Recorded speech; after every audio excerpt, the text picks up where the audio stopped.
It's my pleasure to welcome author Ishmael Beah to our stage this evening. His debut book, A Long Way Gone, Memoirs of a Boy Soldier, a breathtaking and deeply moving account of his experience as a child soldier in Sierra Leone, has been published in over 30 languages, was nominated for a Quill Award in 2007, and ranked as one of the top 10 nonfiction books that same year. In addition to his books, his writing has appeared in numerous publications, including New York Times Magazine, Lit, and several academic journals. A UNICEF ambassador and president of the Ishmael Beah Foundation, an organization dedicated to helping youth affected by conflict reintegrate into society, he has a powerful voice for children impacted by war.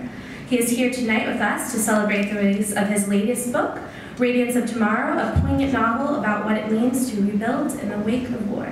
And now, without any further ado, please join me in welcoming Ishmael Beah.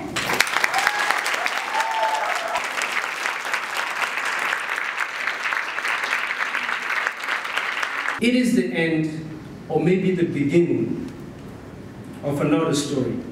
Every story begins and ends with a woman, a mother, a grandmother, a girl, a child. Every story is a birth. She was the first to arrive where it seemed the wind no longer exhaled. Several miles from town, the trees had entangled one another. Their branches grew toward the ground, burying the leaves in the soil to blind their eyes so the sun would not promise them tomorrow with its rays. It was only the path that was reluctant to cloak its surface completely with grasses, as though it anticipated it would soon end its starvation for the warmth of bare feet that gave it life. The first book was more personal. It was a memoir about my life in the war in Sierra Leone. But I was also very curious about writing about what happens when wars end and people return. Because as you know, whenever a country is exploding is when it's in the news. Then after that, everybody goes to the next place where, so the context is not there. So I wanted to write a novel that looks at why people go home. Home is home, regardless of what has happened there, what would happen there. People will go and start to live there and find the beauty, the challenges that are in there. So I wanted to explore some of these concepts. I go back home often, quite a lot, and some of it, what is in here in this novel, is based on observations, and others are based on my imagination, creating certain characters and the composite of certain people. And also talking to some people about it, and also even my own experience about going back and seeing my country recover from the war. So it's based on, and also I wrote this book in many places around the world, and also those places had their own influence. For example, I completed this book in Central African Republic, and that being there at the time, if people really know what's going on there now, but being there at the time, what was going on there had an influence on some of the ways I wrote and read certain sentences. So it was in wherever I was, something came into the narrative itself. What do you hold on to? And what does that say about who you are? And how do you celebrate your tradition and repair them, even in the midst of difficulties? So that's really what I'm trying to get at. And of course, this then, to answer this question requires a lot of other things, answering so many other questions as well. You know, so there's not really one thing. I'm also of the belief that, you know, as a writer, and as coming from the oral tradition, you share a story and you leave it up to interpretation. People can interpret it in any way they want to.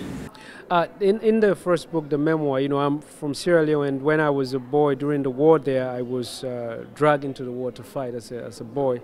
I was 13 years old and I fought for nearly 3 years in the war, and so the first book that I wrote was to really chronicle that account, that experience.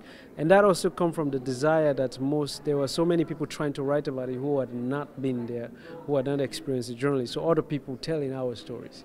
So I was a bit frustrated by that, because the way they were telling it, they would just jump into the war. They would not give the context. There's nowhere where people wake up in the morning and just want to fight each other. There are things that lead to it. So I wanted to give a human context to the story. So that's really why I wrote that first one. And that book came out, did very well on its own, and that was my first book. And then so after that, I decided to write a memoir because you know, I decided to write a novel because I've done the memoir already, because I wanted to use fiction to write about other things that are also there to me, not myself. As a young boy, I would sit around and people would tell stories. And I would listen to them before I even knew I could become a writer. And some of these things have a way of training your mind to listen, and a way to actually be able to actually take the story into your mind, into your bloodstream, into your veins, so that it can become part of you. And the way those stories were told also, you have to transport your listener to a world, because you don't have, you only have, it's an oral tradition. So you have to take them, then their imagination, into the world you want to take them to, and then keep them there until you release them. So when I write, I think of it that way as well. I came out of the war and I went through rehabilitation. You know, I was at a center for about 8 months, and then after that I continued different forms of therapy just to get.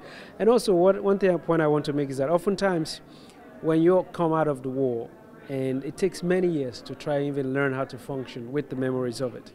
But when people hear about your story, they think you just came out of the war. It's been many years since you've been trying to live with the experiences. But what I would say is that you don't forget war. If you've experienced it, you've lived in it, you've participated in it. What you learn to do, you learn to live with it. You learn to build newer memories. You learn to move on with your life. But those experiences will never go away. You just learn to champion over them and carry on with your life. Because if I allow the memories of the war to become a burden, I will not be able to function.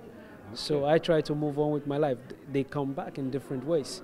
But that's the price of surviving such an experience, because you live with it. Some people did not live to even say anything about it. You're in the capital city of my country, Freetown.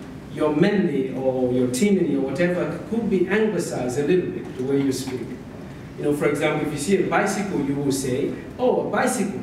Instead of saying the word as actually it is. You see somebody playing football on a field, you will say field. But actually, bicycle in maimed, it's a sound, because in our tradition, in our culture, we didn't have bicycles. These are foreign inventions. So actually, a bicycle is called giligenje, which means if you pay attention, the bike, the bell of the bike, it goes giligenje, so that's the sound. So if you were to say the bicycle is giligenje, so when I'm writing, I'm trying to find how do I explain that, because of course the older people are not going to say, oh, bicycle, something like that. You know, and in a football field, the only relationship people had to it was the fact that a big rice field. So you call it, you know, batia, you know, which means a big rice field. So you say fefete, which is the ball, moi fefete batia, which means that you're playing football or nest of air on a big field, on a big rice field. Because those are the relationships that you have, those are the connections that you can make to some of these things. Another thing is also recovering, whether it's recovering, forgiving, going back. You know, people always talk about it in these terms, but what it really is, a practical element to it. When you come from a war as a young man, as a young woman, and you come from devastation, you don't have anything. As you learn, you get opportunities to build your life again. Whether you go to school, whatever it is you choose to do, those things infuse purpose and meaning in your life again. So you begin to understand that you're actually what more than what you'd been told you're what. That your life means something. So you begin to discover that. And also you begin to build memories that compete with the war memories. Right. So if you think of a car, maybe you've driven a car before for fun or something, then you have another memory that competes with it. So I always say to people, to recover, actually, the last element of it is opportunity. What opportunity do you get? If I had not come out of the war in Sierra Leone, I had been left in it, I wouldn't know that I could write. I wouldn't know that I could go to school and study political science and do whatever. I would have just been thought I'm just a boy capable of carrying a gun and fighting.